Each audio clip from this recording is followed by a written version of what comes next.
ঘূর্ণিঝড় রিমলের আঘাত উপকূল অঞ্চলে কতটা ভয়াবহ এবং মারাত্মক ছিল সেটি হচ্ছে আমি সেই নদীর পাড়ে উপকূল অঞ্চলে দাঁড়িয়ে আছি।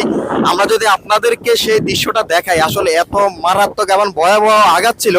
সেটি হচ্ছে আমার উপরে দেখতে পাচ্ছেন যে যে দুইজন বসে আছে, মানে কতটুক পরিমাণ আঘাত করলে যে নদীর পাড় ভেঙে কতটুক পরিমাণ পাড় ভেঙেছে, এবং হচ্ছে যে বলা যায় যে তারা আমার মাথার উপরে বসে আছে, এবং হচ্ছে যে এতটুক নদীর পাড় ভেঙে তছনছ হয়ে গেছে। এবং হচ্ছে যে উপকূলের যে অঞ্চল, আমি এখন দাঁড়িয়ে আছি নোয়াখালীর হাতে অঞ্চলে, এখনো দেখতে পাচ্ছেন যে নদীর পাড় ভাঙছে, এবং হচ্ছে যে নদী কিন্তু এখনো উত্তাল, এবং দেখছেন যে চারপাশে গাছপালাগুলো কিন্তু পড়ে আছে, এবং হচ্ছে যে উপচে পড়ে আছে।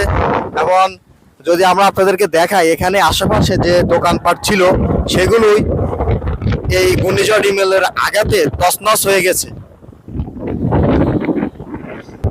এবং আমি এই মুহূর্তে দাঁড়িয়ে আছি ঠিক নোয়াখালীর হাতিয়া যাওয়ার যে নদীর যে ঘাটটি রয়েছে সেখানের মধ্যে, এবং হচ্ছে যে এখানে উপকূল অঞ্চলের মধ্যেই এই ঘূর্ণিঝড় রিমল খুব মারাত্মকভাবেই আঘাত হানে। এই আমাকে এখানে স্থানীয়রা জানিয়েছিল যে এই জায়গাটির মধ্যেই এখানে দোকানপাট ছিল, এবং হচ্ছে যে প্রত্যেকটি দোকানপাট ভেঙে চুরমার হয়ে গেছে। এবং হচ্ছে যে সেই এই ঘূর্ণিঝড় রিমলের যে আঘাত ছিল সেটি হচ্ছে যে জলোচ্ছ্বাস ছিল, এবং হচ্ছে যে এই জলোচ্ছ্বাসে এসে জোয়ারের মধ্যে এখানে দোকানপাট সবগুলো ভেঙে চুরমার হয়ে গেছে। এবং হচ্ছে যে অনেকেই এখন হচ্ছে তাদের যে দোকানপাটগুলো আছে সেগুলো আবার মেরামত করার চেষ্টা করছে।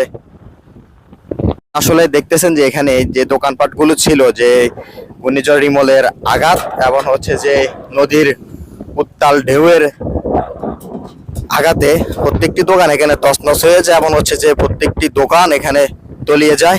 এবং হচ্ছে যে আমরা দেখতে পাচ্ছি যে এখানে স্থানীয় একজন, ওনার এখানে একটি দোকান ছিল, সেটি হচ্ছে মেরামতের কাজ করছে। আমরা ওনার সাথে একটু কথা বলবো।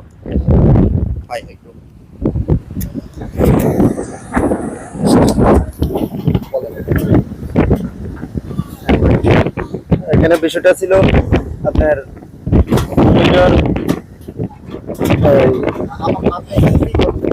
এখানে আমার দোকানের মেরামত করতেছি, এখন দোকানটা এখানে ছিল এই অল্প কিছুদিন আগে। এখন দোকানটা ঘূর্ণিঝড়ের সাথে ভাঙি যাওয়ার কারণে এখন আবার নতুন করে এখানে অবস্থান নিতেছি। এই হলো আমার দোকানের সাইড ছিল, এখন আবার কত জায়গাতে আমি বইতেছি। এই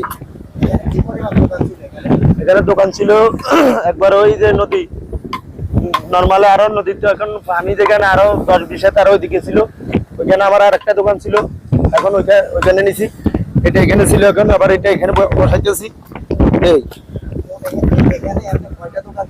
এখানে নর্মালে প্রায় আপনার 30 থেকে 35টা দোকান ছিল। জি জি, সবগুলা ভেঙে গেছে, সবগুলা নষ্ট হয়ে গেছে। এখন আবার সবগুলা সবাই ঠিক করবে, মেরামত করবে।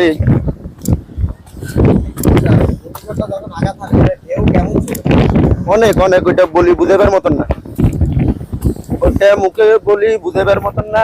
যতটুকু ঢেউ ছিল, ছোট ছিল, হাওয়া ছিল, বলি বাসা দিয়ে বুঝাবার মতন ছিল না, কারণ বলা যাচ্ছে না। প্রচুর প্রচুর অনেক, এখানে মানুষও দাঁড়াইতে পাইতেছিল না, এরকম বাজার ছিল।